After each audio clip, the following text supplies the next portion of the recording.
복수를 위해서 지상에 올라가려는 에리어를 말리는 게 더 설득력이 있지 않나. 아, 이거 아동용 영화였지.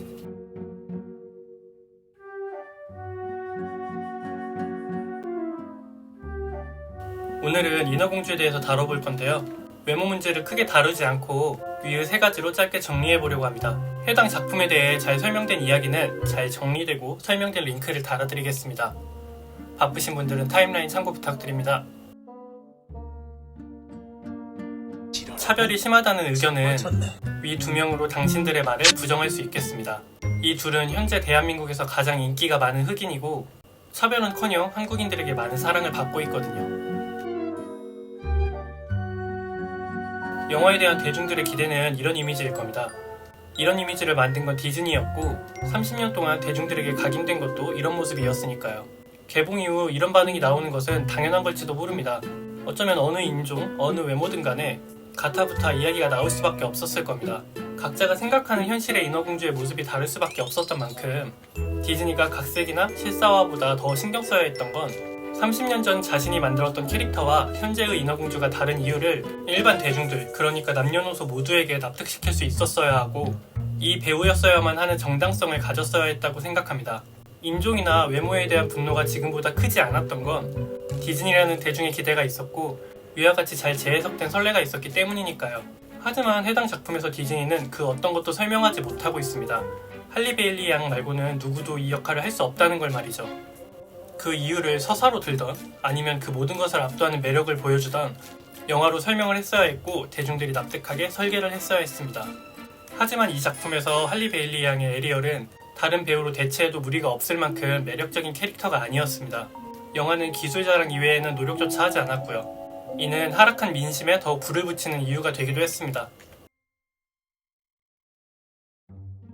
인종이나 외모로 차별하지 말라는 디즈니 말과는 달리 시나리오, 홍보 등 모든 면에서 모순되는 행동을 하고 있습니다.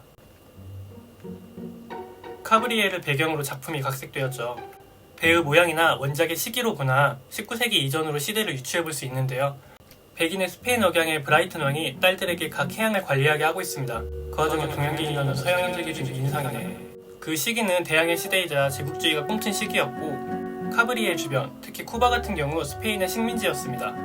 카브리에의 브라이튼 왕이 왜 스페인 억양을 쓰는 백인이어야 하며 왜 자신의 딸들이 각 해양을 관리해야 합니까? 한 커뮤니티 유저분의 추측을 좀 바꿔서 생각해볼게요. 비슷한 시기 덴마크령 서인도 제도에 있던 안나 히가드라는 인물을 배우들에게 투영시켜 상대적으로 진취적인 흑인 여성상과 제국주의의 잘못됨을 보여주려고 하신 건가요? 좋은 면으로 작품을 해석하게 해주셔야지 이런 식으로 망상을 하게 만드시는지 저는 잘 모르겠습니다. 장소를 굳이 바꿀 필요도 없고 왕도 흑인이나 아메리카 원주민으로 하거나 각 해양을 관리하는 왕이 있고 의견을 종합하는 연합체로 각색을 한 게 좀 더 PC하지 않았을까요? 이렇게 작은 것조차 시대착오적이고 각색에 대한 설득력이 전혀 보이지 않는데 관객들을 설득할 생각은 있었던 거 맞죠? 작중 주인공은 어떤 사건에 대해서 스스로 해결하거나 일을 마무리하는 모습을 보여주지 못했습니다. 이전작과 동일하게 마녀의 도움 없이 지상으로 걸어나갈 수가 없었습니다. 정말 주체적이고 영민한 여성상을 그려내고 싶었다면 도움 없이 다리를 만들 방법을 찾거나 인어인 상태로 사랑을 완성시키는 등 방법은 많습니다. 또한 이제는 많이 아실 데우스 엑스 마키나라고 하죠. 작중 브라이튼 왕은 보수적인 아버지의 모습 이외에도 인어공주의 문제와 고난을 모두 해결해주는 역할을 하고 있습니다. 에리얼에게 다리를 주며 인간으로서의 삶, 주체적인 삶을 허락해주고요. 허락을 해주고 누구의 도움을 받는 게 이게 주체적인 여성상입니까?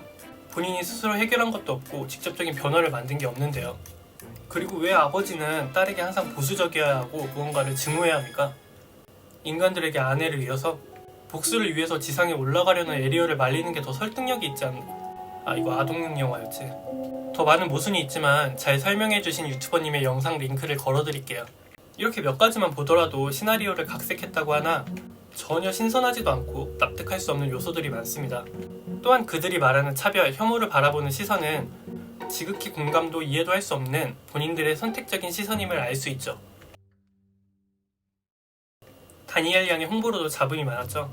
오디션을 통한 섭외라고 말씀을 하였지만 본인들의 슬로건을 주장하고 싶었다면 그리고 두 아티스트를 생각했다면 전문 성우를 섭외하시는 게 맞지 않았을까 싶습니다.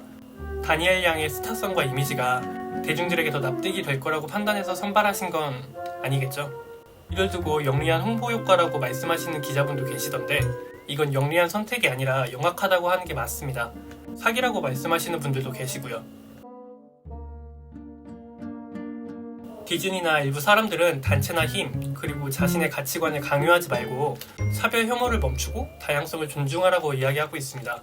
이 작품에서 말하는 것도 이런 것들이 일환이겠죠. 하지만 디즈니의 행동은 전 세계를 상대로 다양성과 자신의 정치 성향을 강요하고 있는 모습과 최근 LGBT 관련으로 플로리다와 씨름을 하는 모습에서 스스로를 부정하고 있습니다. 디즈니에 인수되었던 수많은 회사들의 작품들이 인수 이후 그게 흐름을 방해하면서까지 자신의 뜻을 강요하면서 피로해진 소비자층의 불만이 나오는 건 어쩌면 당연한 것일 겁니다. 소비자는 돈을 가져다 바치는 노예도 우매한 군중도 아닙니다. 기업체든 일부 선민의식을 가진 사람들이든 설득력도 없는 소비재에 대해 비판을 했다고 해서 가치를 모른다며 비난할 이유가 없다고 생각해요. 소수자의 권리가 지켜져야 하는 것은 당연하고 누구도 부정하지 않습니다. 이해시키려는 방식이 잘못됐다고 생각해요. 본인들의 가치관이 사회와 삶에서 이해와 인정을 받으려면 이야기를 하고 서로 간의 절충안을 찾아야 하는 게 맞는 방법이지 상대방을 찍어 누르고 강요하는 방식으로는 절대 해결할 수 없다고 생각합니다. 현재 PC가 부정적인 이미지를 가지는 것도 일부 사람들의 폭력적인 성향을 보이는 사람들로 인해 가지게 된 것이고요. 저는 솔직히 영화를 별 생각 없이 봤습니다. 애니메이션을 찾아보고 흘러가는 상황을 보니까 이런 식으로까지 해야 했을까 배신감이 들만 했네 했어요. 채널의 영상들은 아티스트의 한 면만이 아니라 다른 면도 있고 이런 면도 한번 봐주시길 바라는 마음으로 제작되고 있습니다. 선민의식을 가지고 자신의 주장을 펼치고 강요하는 건 정답이 아닙니다. 다시는 이렇게 만나지 맙시다 디즈니씨. 이러한 영상이 최소한으로만 만들어지길 바라며 이상 발표자 서겨울이었습니다. 감사합니다.